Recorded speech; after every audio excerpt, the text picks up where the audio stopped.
Selamat pagi Ibu dosen dan teman-teman. Terima kasih atas kesempatan yang diberikan kepada kelompok kami, kelompok 6, untuk mempresentasikan hasil diskusi kelompok kami. Materi kami tentang sistem pembukuan keuangan pemerintah. Sistem pembukuan keuangan pemerintah terdiri atas yang pertama, buku kas umum. Buku kas umum adalah buku sebagai hasil pencatatan bendahara untuk menginformasikan aliran masuk dan keluar kas. Buku kas umum ini adalah pencatatan harian yang dilakukan oleh bendahara penerimaan, bendahara pengeluaran, maupun bendahara pembantu. BKU dibedakan menjadi dua, yaitu BKU penerimaan dari sisi bendahara penerimaan dan BKU pengeluaran dari sisi bendahara pengeluaran. Bagi para pembaca BKU penerimaan, dapat diketahui informasi mengenai pendapatan apa saja yang masuk dalam periode tersebut, apakah penerimaannya tunai atau non tunai, kapan diterima dan disetorkan, serta beberapa total penerimaan dan penyetorannya. Sedangkan BKU pengeluaran mencatat surat perintah pencairan dana dalam kurung SP2D sebagai mutasi dari rekening penerimaan ke pengeluaran atas jumlah belanja yang diajukan oleh bendahara pengeluaran dan disetujui oleh pejabat keuangan dan pemimpin BLUD sebagai KPA.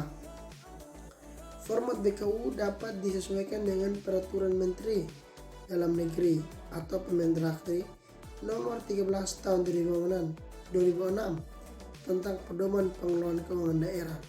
Pada bagian awal diberi identitas nama BLUD, pemimpin BLUD dan bendahara baik penerimaan maupun pengeluaran. Kemudian buat kolom dengan urutan sebagai berikut. Yang pertama, kolom 1 berisi tanggal, kolom 2 berisi kode rekening penerimaan atau pengeluaran kas, kolom ketiga berisi uraian penerimaan atau pengeluaran kas, kolom 4 berisi penerimaan kas, kolom 5 berisi pengeluaran kas, kolom 6 berisi saldo kas. Selanjutnya, buku bank dan buku giro. Buku bank adalah lembaga keuangan di bawah Otoritas Bank Indonesia yang melakukan serangkaian kegiatan usaha yang umumnya berupa penghimpunan dana masyarakat dan dikembalikan lagi ke masyarakat dalam bentuk pinjaman atau kredit. Buku bank menentukan ragam kegiatan usaha yang dilakukan oleh suatu bank.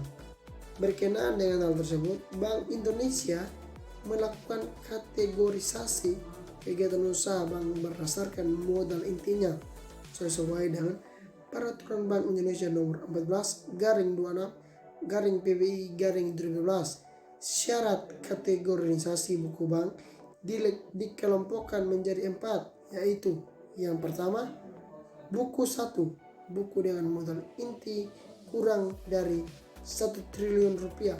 Kategori 2, buku 2, bank dengan modal inti antara 1 triliun rupiah hingga 5 triliun rupiah.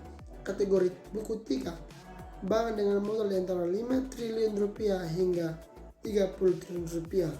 Kategori buku 4, dengan modal inti lebih dari 30 triliun rupiah. Berikutnya materi tentang buku giro akan disampaikan oleh teman saya, Patrick Rinaldi Koji. Terima kasih. Baik, materi berikutnya tentang buku giro.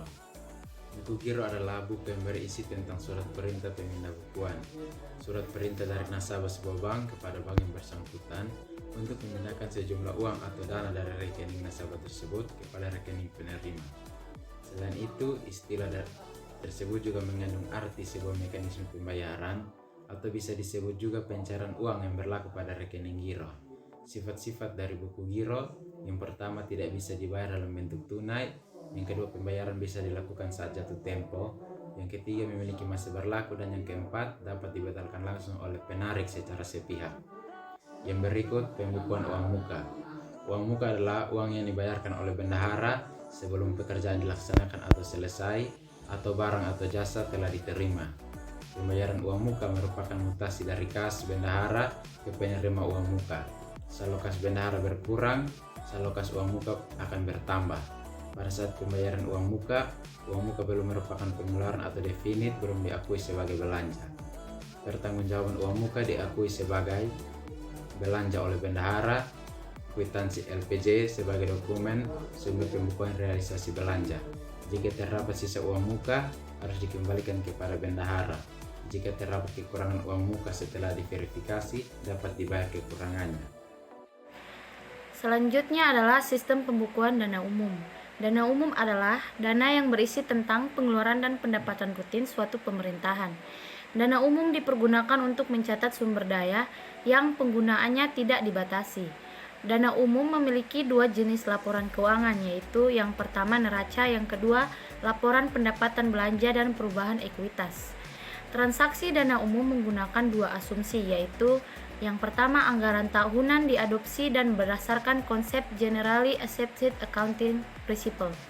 Yang kedua, perkiraan atau rekening didasarkan pada GAAP selama tahun bersangkutan.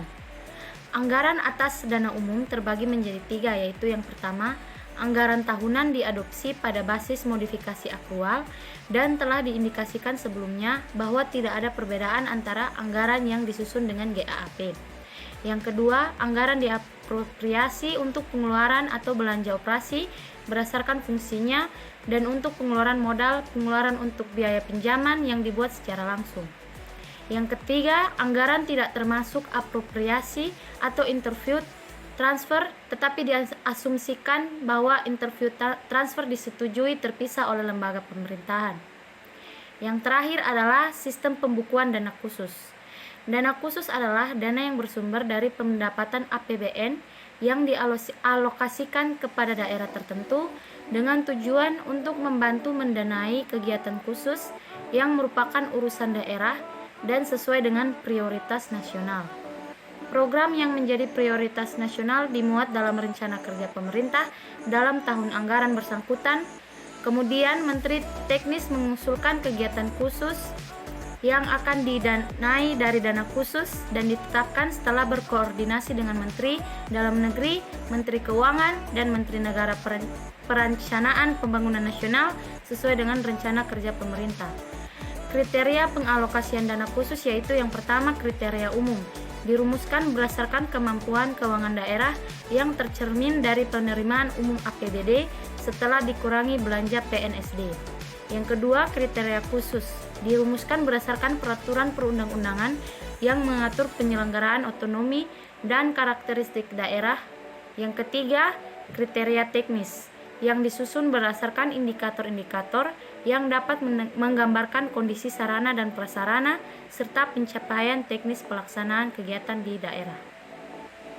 Sekian hasil presentasi kami, terima kasih.